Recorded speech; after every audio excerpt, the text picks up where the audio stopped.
let's move on to the one of the most important things they're going to do, guys, in a level 1 inspection is check your brakes, okay?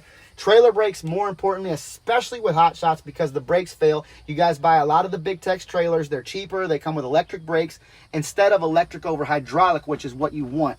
If you can get trailers like a PJ or whatever that has electric over hydraulic disc brakes, get that trailer. Pay the extra money and get the 16-ply tires on you hot shot guys. The reason why the brake checks are so imperative and so important, you're pulling heavy loads down the road.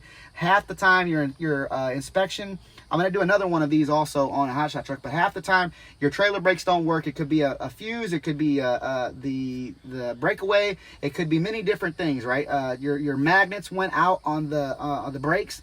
Big Tex are notorious for that. So it's important that you do these tests. This is a test that's required to get your CDL. So why are you guys getting these out of services on your MC number at all? This is a test that's required to get your CDL. So if you already know the test in your mind, you've probably done it 4,000 times to get it and recite it. Why are you getting these issues, right? So one of the things that you want to do is in your truck, they're going to ask you to put it in drive in a hot shot truck.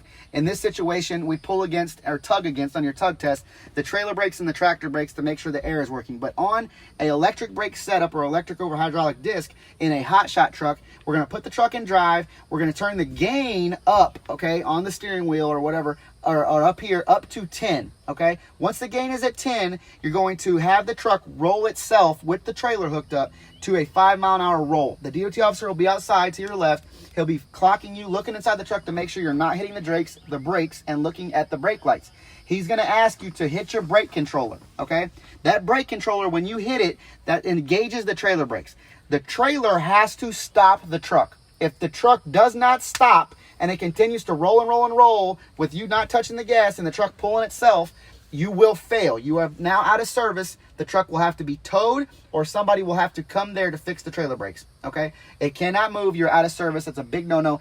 Insurance companies do not like out of services, guys. This is imperative that you do this every single morning before you take off or before you start your shift. If you start an evening shift, whatever.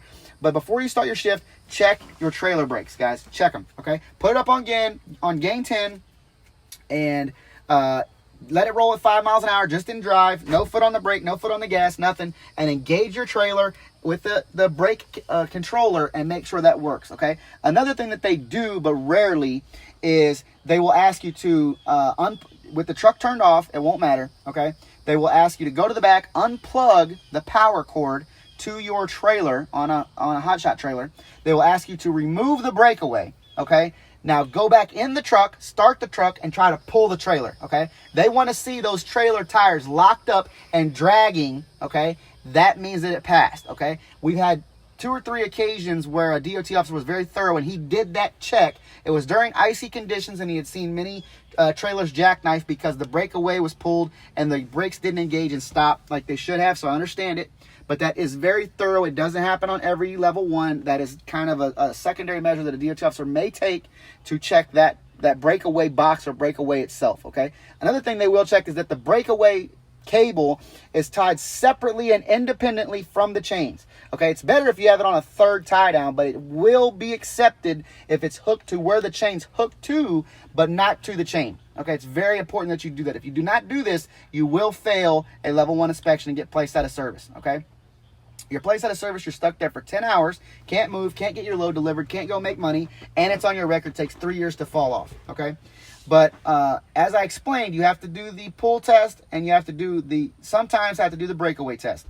But more than likely, he's going to make you do the pull test. As long as it passed, you will transmit your logs. Make sure you practice transmitting your logs, because if you can't transmit your logs, sometimes they'll fail you, even though they're supposed to accept them by email and supposed to be able to look at them on the device as an acceptable method. If you cannot transmit them, sometimes they can place you out of service and you would have to otherwise fight it with a company like Driver's Legal or Driver's Legal Plan or Driver Shield or whatever. Legal Shield, one of those type of plans. You should have those type of plans. They're cheap, $20 a month for each truck, or for the company. You can get them as a whole. That'll help you go in and dispute some of the things that you feel that were unnecessarily, placed on your violations. In other words, you can do a data queue situation, okay? You need to know how to do that. You need to be able to do that because you got to fight almost everything, because some of them are kind of inadequate violations, okay? They're not necessary. for a number of reasons. But you need to know how to do those brake checks. You need to do them and make sure that it's working, okay? The other thing is use your ELD, know how to transfer the logs to the officer so that he can get them, put them in the road system and make sure that everything is working, all right? So we're going to do a quick show of what it would take to do the truck and trailer brakes. We're going to start the truck up. Okay, so on this truck, we're going to make sure that we have adequate air. He's going to check slack adjusters. Sometimes they'll go underneath the truck with a creeper, whether it's a hot shot or a semi. Okay, guys. Another thing that they're going to make you check is a tug test, okay? To make sure that my trailer brakes are engaging, I would leave the trailer brakes on. I would engage the tractor, okay? I would pull against them and it wouldn't go anywhere, or it would basically move and the trailer brakes should hold the truck back, okay? Like I'm dragging them. The other way I would do is I would release the trailer, engage the truck. I don't have a trailer, so they're both engaging, but I would release the trailer, engage the truck brakes. I would try to pull against the truck, okay? And it wouldn't go anywhere. In an older truck, it won't move or it'll kind of budge up. In this truck, it has a safety because it's newer, that if you hit the gas, it won't go anywhere with the brakes engaged, okay? But that's something that you guys need to know. It's imperative that you know these things, okay? The tail lights have to work. All of your marker lights. You can't have any lights out. You can't have a license plate light out. You can't have marker lights out. You can't have any of these things, guys. And that's what it takes to get a CDL. You should know this.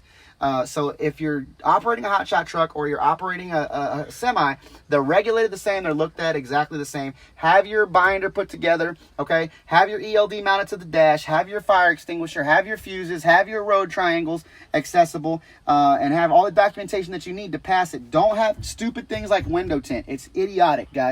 It's out here costing you money. Put that stuff on your nice truck at home or your Camaro or your Challenger or your old car or your Lamborghini. Don't put it on your commercial work truck. It's all going to cause you headaches and problems. So if you do these things, let's set off on the right foot, guys. In the past 3 weeks, I've had guys pass over 12 inspections. I know what I'm doing, okay? When it comes to all these guys on YouTube saying, I failed again, I failed again, DOT got me again. You guys are making it look cool to look stupid, and I'm tired of it, all right? Know what you need to know, do what you need to do, get your shit together, pass level 1s, let's make some money. All right. Another thing, guys, that just like on a semi, they're going to go underneath the truck with a creeper and check your push rods and slack adjusters and things, airbags, suspension, looking for leaking hubs, leaking axle seals, things that are, going to put you out of service, brake problems, right? So what they're going to do on a hot shot truck is go underneath it with a creeper, okay? If they see the axle seals leaking down the tire, which is a constant problem, you can fail level 1 because of that. So, and you can clearly see it because the tire will be slinging the oil all over up inside there. So when they're on the outside, they can see the oil everywhere, all over the wheels, whatever. So they get up underneath there. What that causes the problem is that oil or that fluid can get on the brakes, short out things, corrode things, make the brakes on the trailer slippery. It will cause a problem. So you want to make sure if your axle seals are going out to get them replaced. It's an easy, cheap part. It's a pain in the ass to get to, but most shops can do it pretty quick. So make sure you get that done. Don't run up and down the road because that will cause you a DOT violatable offense. Okay, it'll go on your safety record and can potentially place you out of service. One thing we recommend on you hotshot guys is even if it's a brand new trailer, take that thing, go have grease packed or have the bearings grease packed and eliminate the oil. Because if the axle seal fails, which they often do because you guys make too tight of turns in shopping centers or whatever, or U-turns and 180s, it puts the axles in a bind, which stretches the axle seals, okay? You stretch the axle seals, the oil runs out. Now your hub will get hot and burn up and potentially put you in a broke down situation alongside the road, which you don't want to be in. So convert them to grease pack, check them every 90 to 120 days, get you a good preventative maintenance mechanic and try to do preventative maintenance. Because if you can be proactive rather than reactive, you're going to save a lot of money, save yourself headaches, and be safe on the road. All right, guys, another thing that you want to do, like slack adjusters and things on a semi, if you're not mechanically inclined and you're an owner-operator, find you a home mechanic that can do preventative maintenance because you want to be proactive rather than reactive. So every time you come off the road, whether it be once a month or once every other month, have somebody go through the truck and find things, whether it be airbag problems, brake problems, oil leaks, axle problems, hub seals, a million different things that could happen. If you can get a preventative maintenance plan in place, you can prevent a lot of things that will happen and leave you broke down on the side of the road, okay? So that's pretty much everything that sums up a level 1. It is a lot, but make sure you can pass that level 1. Again, 2-inch letters. Let's do a summary, you know what I mean? If you're over 26,000 pounds, okay? Having your binder together and the equipment that you need, your safety triangles, your fire extinguisher securely mounted. Don't forget that one. No tint on your windows. Let's not make rookie mistakes, guys. And the list goes on for violatable offenses. Check your lights. Make sure the windshield washer fluid works. I've been up in a lot of situations, guys, up in the north where I forgot as a rookie and didn't put the fluid that doesn't freeze in there with the antifreeze in it. And you go down the road and you try to use your windshield wipers and they won't work because they're frozen up solid, right? Which cracks the lines, cracks the sprayers, cracks the reservoir. Many problems with that. So if you're going to go up north, they're going to be converting in the wintertime, always run the stuff that keeps from freezing, okay? But make sure that your windshield wiper fluid works. Make sure your windshield wipers aren't frozen solid and are working. And just know what you need to know, guys. It's important, okay? So if you want to be successful, if you want to pass level 1s and not look like an idiot like everybody else on YouTube, you want to pass the level 1s and be successful, have a good safety score, and do it like the trucking guy, this is what you need to do, all right? Please make sure to subscribe and like this channel, share this video, as well as if you need any consulting, go to consultthetruckingguy.com. We can help you today. Catch you on the next one.